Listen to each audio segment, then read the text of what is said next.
मित्रांनो नमस्कार, स्वागत आहे तुमचं सागर डुकरे ऑफिशियल या चॅनलवर. तर मित्रांनो थोडा आवाज बदलला वाटत असेल तुम्हाला. काय झालं, आमच्या साडूच्या मुलीचं लग्न होतं खालचं. त्या लग्नामध्ये काय झालं, जारचं पाणी 2 दिवस पिण्यात आलं आणि ते जारच्या पाण्यानं परत रात्री जागायचं. स्वयंपाकाच्या दिवशी 2 दिवस झोप नव्हती बरोबर. त्याच्यामुळं थोडं आवाज चेंज झालेला आहे सर्दी झाल्यामुळं. तर मित्रांनो 2 दिवस शेळ्यांची थोडी अफरासफर झाली. त्यांना टाकलं पण शेळ्या पुढे व्यवस्थित खातात. बस बस हे आपल्याला अशी एक गव्हाण बनवून घ्यावं लागते परत एक. कारण की याला कसं आहे की गव्हाण असली ना तर व्यवस्थित खाता येत. नाहीतर आता बघा बाजीवर टाकलं मी तर बाजचा वापर नाही करायला पाहिजे शेळीपालनामध्ये. आता कशामुळं नाही करायला पाहिजे तुम्हाला सांगू का, की आता मी टाकलं मी बऱ्याच दिवसापासून बाजीचा वापर करतोय. तुम्हाला प्रत्येक व्हिडिओमध्ये बाज दिसते आम्हाला. तर बरोबर आहे, आपल्याला आता गव्हाण करावं लागणार. मेंबर आपले थोडेफार वाढणारच आहेत परत. तर त्याच्यामुळं आपल्याला लावून करणं गरजेचं आहे. पण सध्या आपण याच्यामध्ये ॲडजस्टमेंट करतो आहे. पण हे कशामुळे ॲडजस्टमेंट करतो आहे मित्रांनो तुम्हाला ती पण सांगतो. की मी स्वतः इथं शेडवरती असतो आणि शेडवर असल्याच्या नंतर एखाद्या शेळीचा पाय जर उठला बकराचा पिल्लाचा, समजा शेळ्या इकडं आहेत समजा दावणीला, एखाद्या पिल्लाचा पाय जर गुतला याच्यामध्ये माच्यामध्ये समजा त्या दोरीमध्ये, तर ताबडतोब काढतोय तो माणूस असल्यानंतर. पण एखाद्या वेळेस आपण जर याच्यामध्ये चारा टाकला याच्यावरती आणि आपण जर कुठं बाहेर गेलो समजा टाकून शेळ्या जर खात असल्या पिल्लू एखादं गुतलं तर त्या पायाचा तुकडा पडण्याची शक्यता असते. कारण की आपल्या बकराचं झालेलं आहे तसं एक 2 वर्ष अगोदर. त्याच्यामुळे आपण बाज टाकणं बंद केलं होतं. पण परत आपल्याला लहाने बंधूची गव्हाण होती आपल्याकडं, पण त्यांनी पण शेळ्या त्याच्याकडे 2-3 आहेत. त्याच्यामुळं मग त्यांनी ते घेऊन गेला. मग त्याच्यामुळं आपण ही बाज टाकलेली आहे. तर मित्रांनो तुमच्याकडं बाज जर असेल तर स्वतः तुम्ही ज्यावेळेस तिथं शेडवरती थांबणार आहे समजा त्यावेळेसच तुम्ही बाजेचा वापर करा. अन्यथा बाजेवरती चारा टाकून तुम्ही कुठं जायचं असेल तर तसं करू नका. कारण की आपलं काय होतं, एखाद्या बकरा पिल्लू जर गुतलं तर त्याचे नुकसान होऊ शकते. त्याच्यामुळं जेणेकरून आपण त्या ठिकाणी पाहिजे अशाच वेळेला आपण त्यांना ते बाजेवरती चारा टाकला तरी चालतो.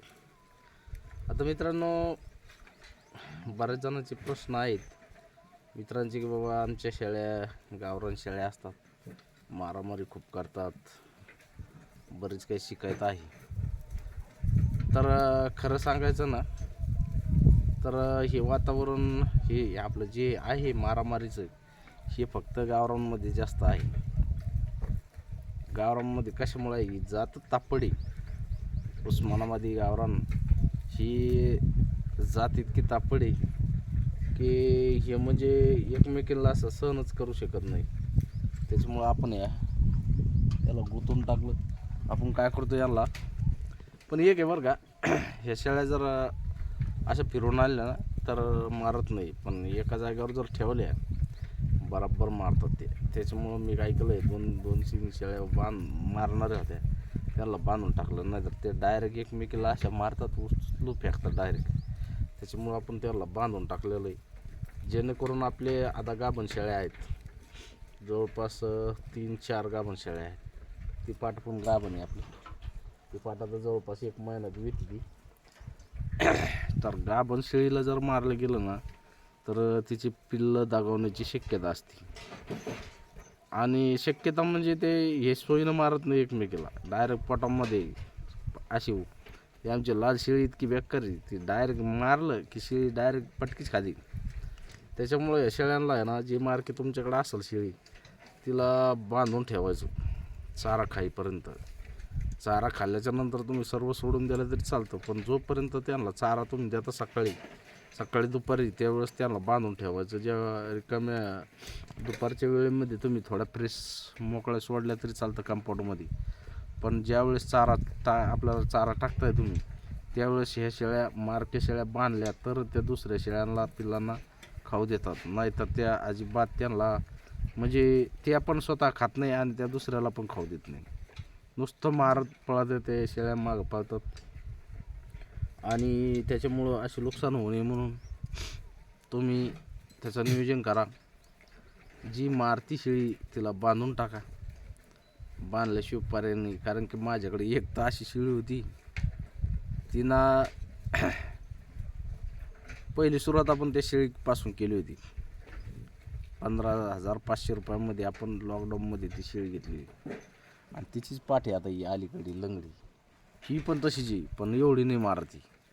ती अशी मारायची, तिनं एका शेळीला मारलं होतं आपण, आत्ता मागे विकली त्या शेळीला. तर तिला मला म्हणजे मेली म्हणून सोडून दिली होती शेळी आपण.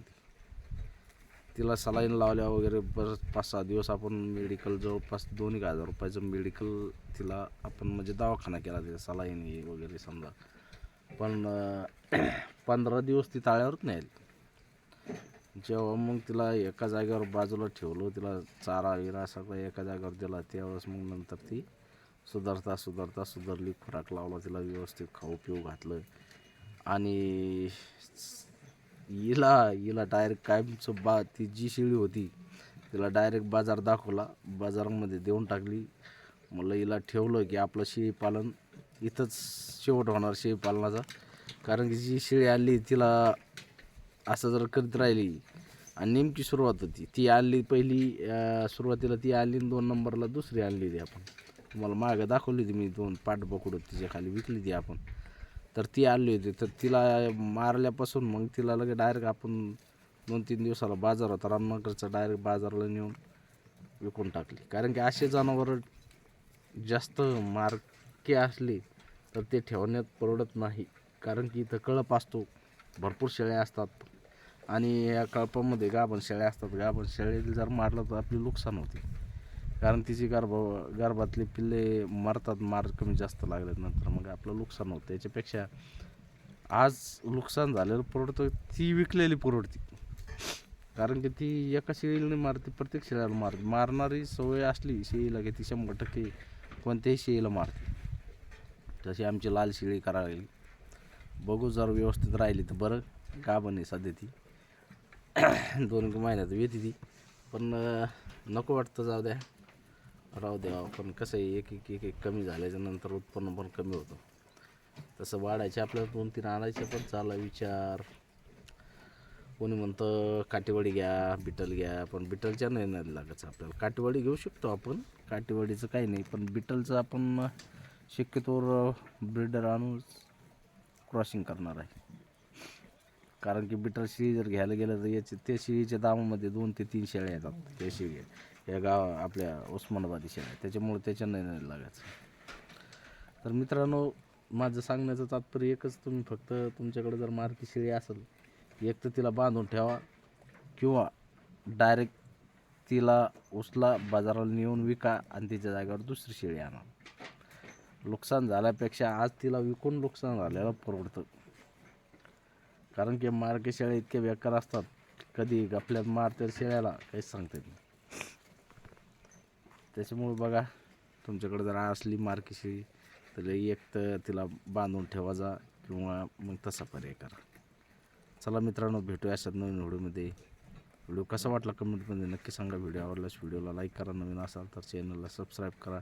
भेटूया अशाच नवीन व्हिडिओमध्ये. जय जवान, जय किसान, जय हिंद, जय महाराष्ट्र.